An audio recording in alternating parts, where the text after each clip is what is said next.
Assalamualaikum warahmatullahi wabarakatuh, teman-teman sekalian. Berkaitan dengan kasusnya Holy Wings, itu saya barusan nge-search dan ternyata saya dapat bukan hanya satu tapi ada dua ya, promosi yang dilakukan oleh Holy Wings itu berkaitan dengan nama Nabi Muhammad dan juga Maria dalam promosi minuman keras.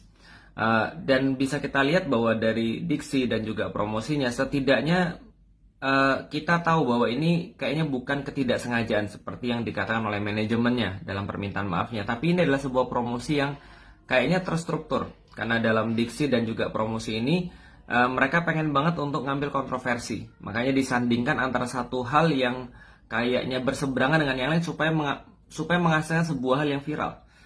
Misalnya contoh ya kayak tadi, minuman keras disandingkan dengan tokoh religius yang saat ini ya tentu saja kalau di dalam Islam Nabi Muhammad, kalau di dalam agama Kristen misalnya Maria misalnya, karena kan jarang orang yang namanya Yesus.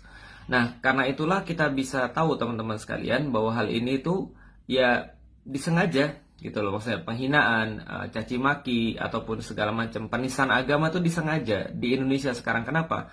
Karena tidak ada tindakan daripada pemerintah ataupun pihak yang berwenang untuk membuat orang-orang kayak gini kapok.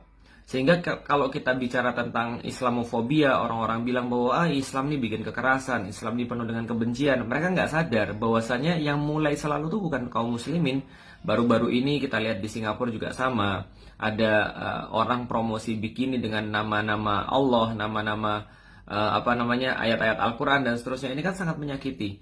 Orang-orang muslim itu di mana-mana diem. Cuman mereka itulah yang seringkali diprovokasi. Nah, ketika mereka merespon dengan keyakinan mereka, dengan iman mereka, mereka menyatakan pembelaan terhadap Nabi Muhammad, mereka menyatakan pembelaan terhadap Islam, maka mereka dibilang hate speech, mereka dibilang radikal, mereka dibilang kekerasan. Sekali lagi teman-teman sekalian, kasus-kasus semacam ini, Holy Wings ini cuma salah satu contohnya.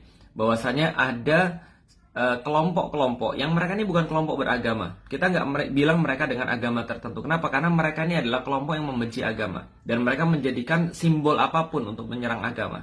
Dalam kasus ini adalah mereka menjadikan nama-nama tokoh-tokoh religius untuk disandingkan dengan minuman keras. Karena mereka itu nggak mungkin atau sulit sekali atau kecil kemungkinannya.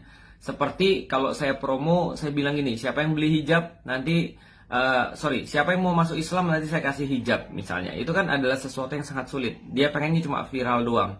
Dia pengen cuma terkenal doang.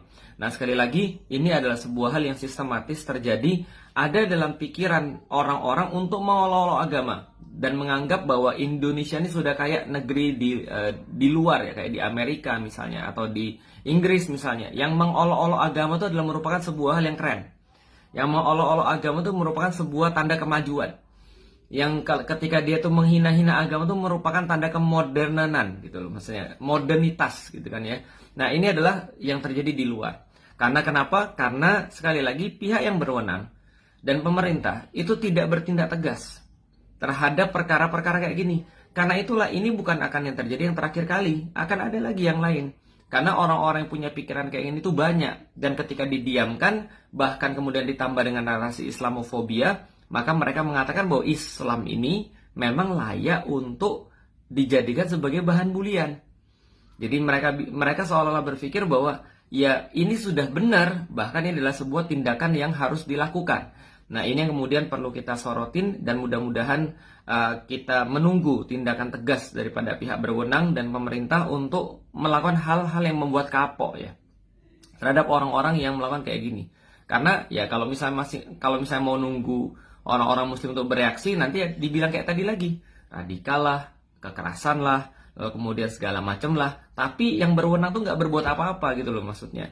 Jadi kayak misalnya ada perselisihan di antara anak-anak, tapi orang tuanya kemudian nggak berbuat apa-apa, tapi malah nuduh anaknya radikal, nuduh anaknya penuh dengan kekerasan.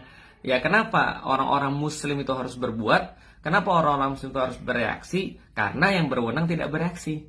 Gitu loh maksudnya. Wallahualam bishawab teman-teman sekalian, semoga kita bisa mengambil pelajaran bahwasanya selama ini isu bahwasanya orang-orang muslim itu penuh dengan kekerasan, orang muslim itu penuh dengan radikalisme, ekstremisme, itu hanyalah sebuah hal yang ya khayal ya. Ternyata kita lihat yang diprovokasi itu justru orang-orang muslim. Selalu dan selalu. Dan mungkin nggak akan berhenti sampai dengan cuma kasus ini. Makanya apa yang perlu kita lakukan? Pertama, sebagai seorang individu muslim, report, blog, laporkan. Dan kemudian ya sampaikan bahwa ini adalah penghinaan terhadap agama, hate speech terhadap agama. Ini adalah sesuatu hal yang sangat provokatif. Walaupun sudah diberikan permintaan maaf, tapi sudah saya sampaikan ini adalah sesuatu yang sangat tersistematis. Ini adalah terstruktur. Promosinya ini adalah promosi yang dibuat terencana, bukan sesuatu yang begitu aja. Ya perkara kemudian itu nggak dilihat oleh atasannya, ya kenapa? Kenapa nggak dilihat? Dan ini kan sudah garis perusahaan ya. Jadi promosi itu kan harus sesuai dengan garis ya. Harus sesuai dengan ya brand yang ingin dibentuk tentang satu perusahaan atau tentang satu produk. Dan kalau kita di marketing kita udah ngerti yang perkara-perkara kayak gini, bahwa nggak mungkin seseorang tuh menerbitkan satu brand, bahkan warna, bahkan diksi, bahkan apapun juga, kecuali itu harus sesuai dengan ya visi misi, dengan brand yang dibangun oleh yang ingin dibangun oleh produk atau yang ingin dibangun oleh perusahaan itu.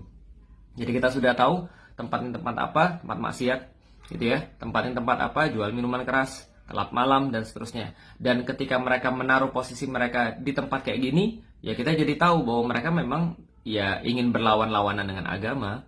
Dan itu bukan hanya Islam ya, dan harusnya orang-orang Kristen juga merasa tersinggung ketika Maria itu disandingkan dengan minuman keras. Padahal kita tahu Maria adalah bunda suci di dalam agama Kristen. Di dalam Islam juga sama. Perawan gitu kan ya. Perawan Maria, kita juga mengakui seperti itu. Dan nama Maria, nama Muhammad ini harus dijaga dan harus dibela oleh semua orang yang masih punya cinta terhadap mereka. Makasih teman-teman sekalian, semoga bermanfaat. Assalamualaikum warahmatullahi wabarakatuh.